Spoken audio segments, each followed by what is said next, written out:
Hi. Get an angle on the shield.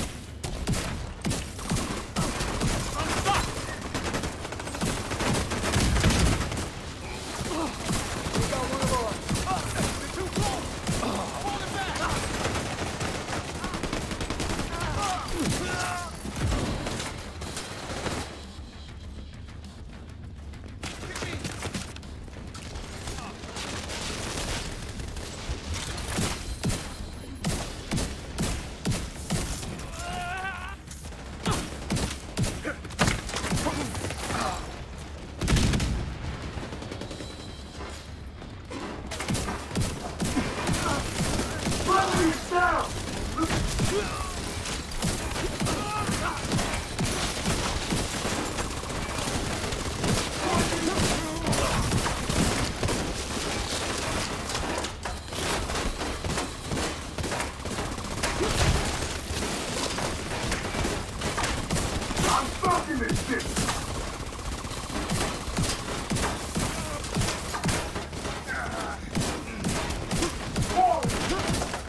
An agent needs assistance.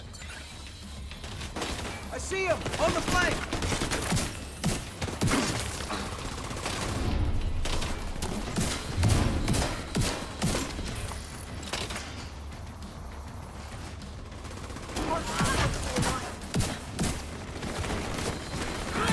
Get me out of this shit.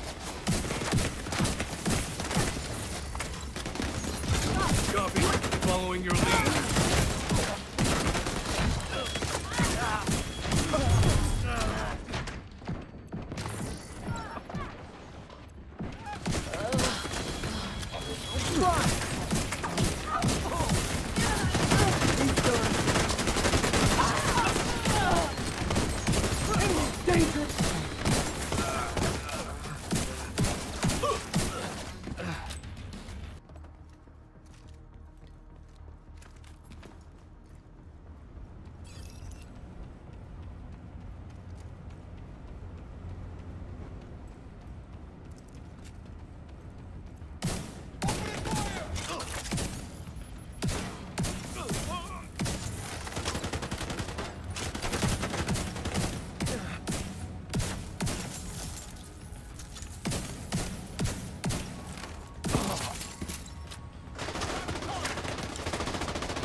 Watch the flanks.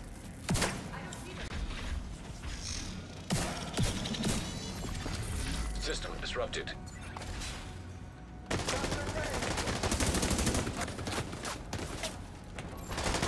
System activated.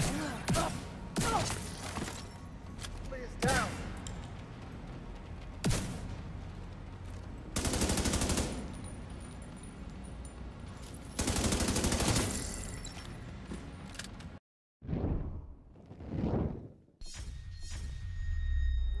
What's up, agents? Patrick Wolf here. Welcome to another Division 2 build video. Today's video is going to be a very special PvE build, the God build. This is going to be great for solo play and in group play. You will not believe how powerful this gear set is, and I'm going to explain to you guys why. A lot of people have actually overlooked a bug with the gear set. Now, just before we get into this, I don't want to say that this is a bug. It could be working as intended. As you guys know, that statement is used quite a lot. But I seem to have found quite a powerful combination with the Bulwark gear set. And I know from previous testing, especially in the PTS, there was a certain bug where you just couldn't die. You could run around legendary content without getting downed. You would just tank everything. That seems to be gone, but there's still elements of it that have returned. And I wanted to showcase to you guys my new favorite solo build to survive. I have never used a build so powerful than this, as powerful as this. It is incredibly potent at dishing out huge amounts of damage, and actually you can run around a legendary mission like it's a heroic mission, not even like a challenging mission. 2-3 shot NPCs and absolutely tank everything that gets thrown your way. It's unbelievably strong, and I'm really looking forward to showcasing this build to you guys. So hopefully you did enjoy the gameplay. I'm going to explain this in as much detail as I possibly can.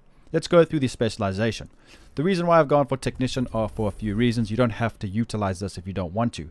The main reason being the Artificer Hive, which is incredibly powerful at keeping my shield very strong, because the Bulwark gear set gives us extra shield health 50%, which means our shield will be tanky, we can have it up, and it gives us an extra life. And this will constantly refresh it. If you stack repair skills, that will increase the amount that your shield gets healed by this Artificer Hive, or does to any of your skills. So just remember that, guys. Repair skills does work with this, and it's incredibly powerful because if your shield's out, it takes half damage. One of the charges can actually bring back your shield by a quarter just with one. So it's really, really strong. It's every couple of seconds. Make sure to try this if you have not tried it already.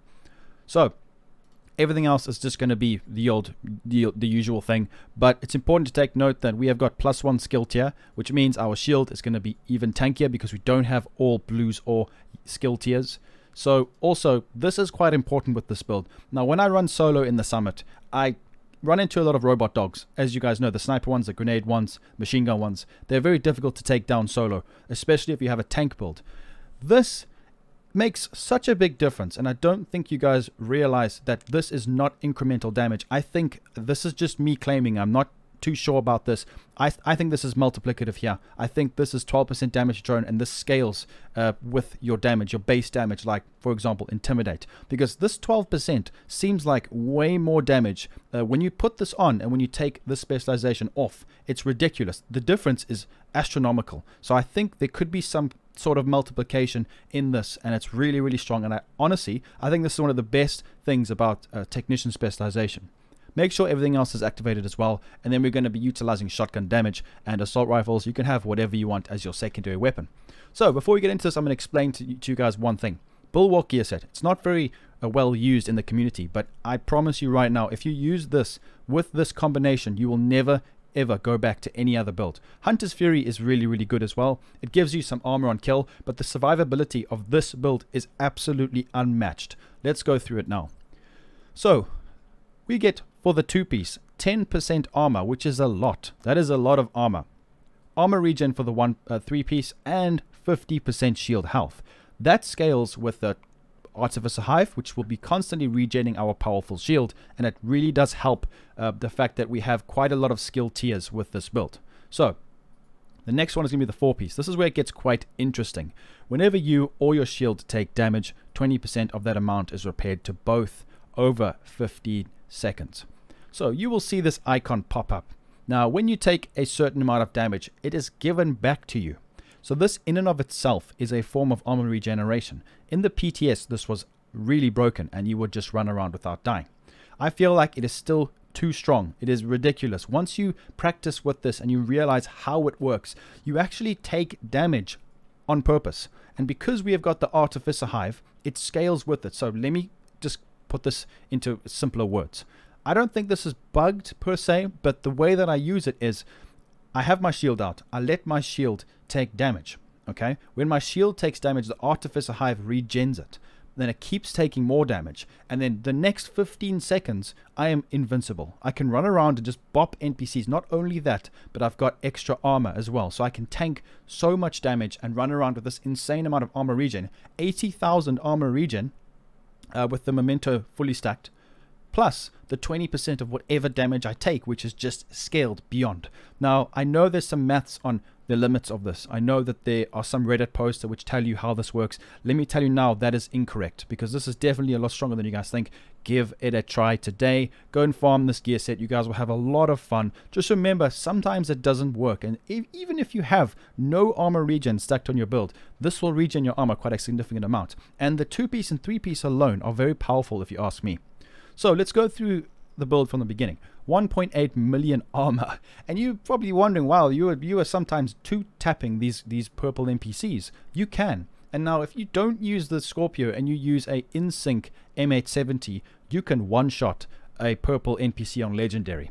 That's how strong it is, and 2-tap a gold. So this is very powerful with even more reds. You guys don't have to use 1.8. I just wanted to demonstrate how tanky you can be while still be able to hitting such high numbers to NPCs. So you can change this up, go for more reds if you would like to. I would go no less than 1.3 million though.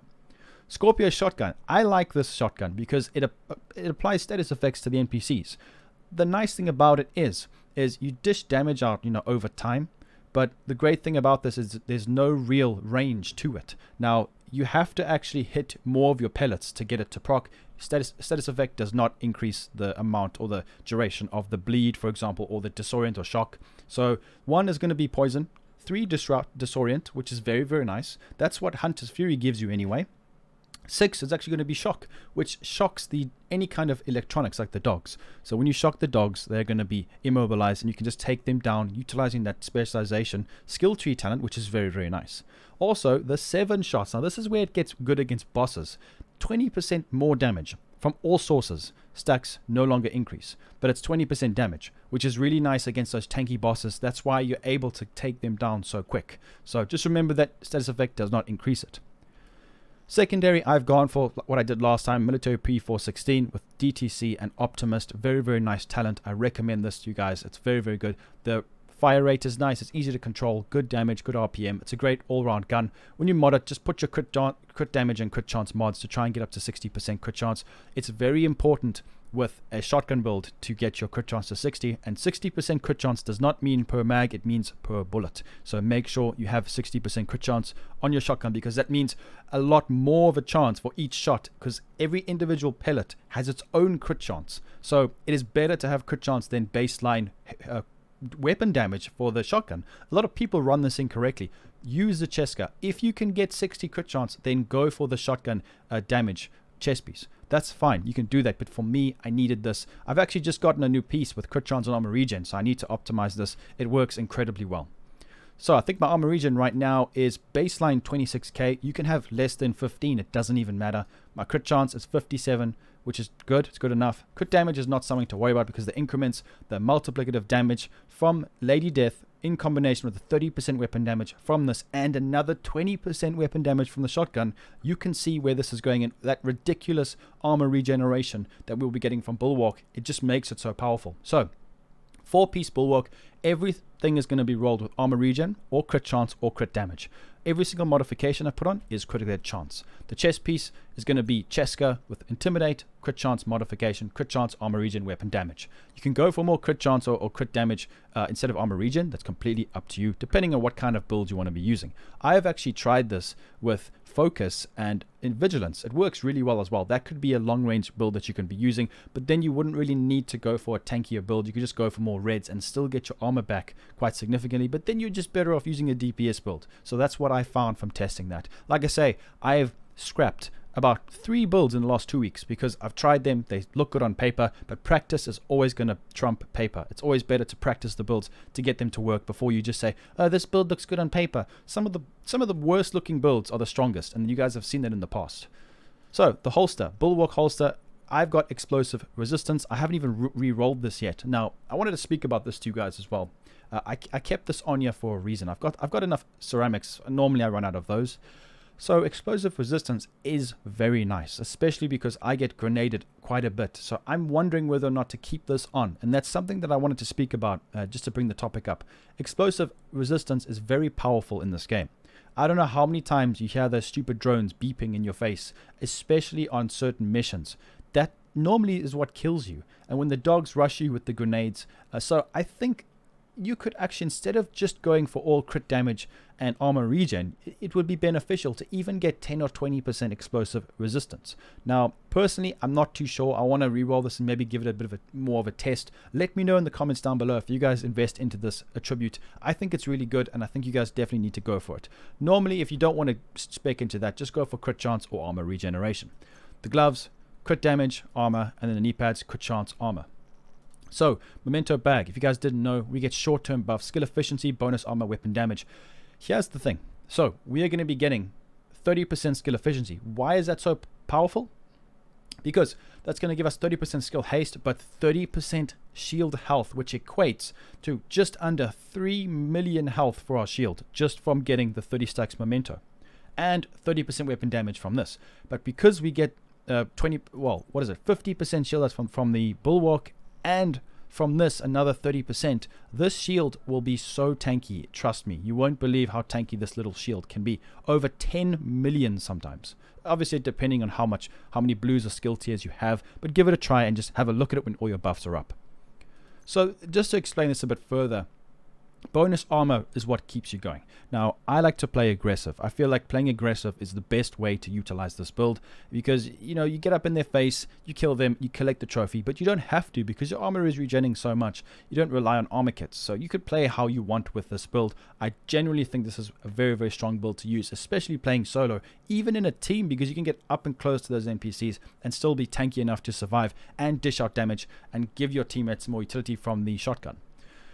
So, I'm sure you guys understand how it works by now. Let me go through these skills. Artificer Hive, very, very powerful. Make sure you guys do this. 44% skill repair, very, very strong. We have got a nice amount of buffs that get given. Now, you don't have to put this down. You can actually keep it on your back and it sends it. I don't know why the other hives don't work like that. It's one of the things I really hate, but I guess it is what it is. Shield, when you guys mod this, make sure to go for active regeneration and shield health. I have the wrong mod here. This only works for the striker shield, but go for holstered regen. There we go.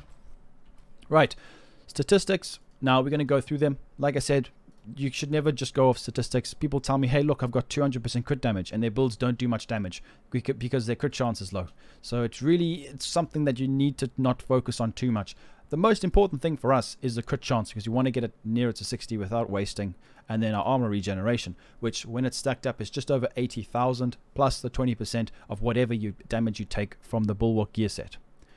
Pause the video if you guys would like to see anything else. And yeah, that's the build. I really do think this is one of my favorite builds to run in very difficult content.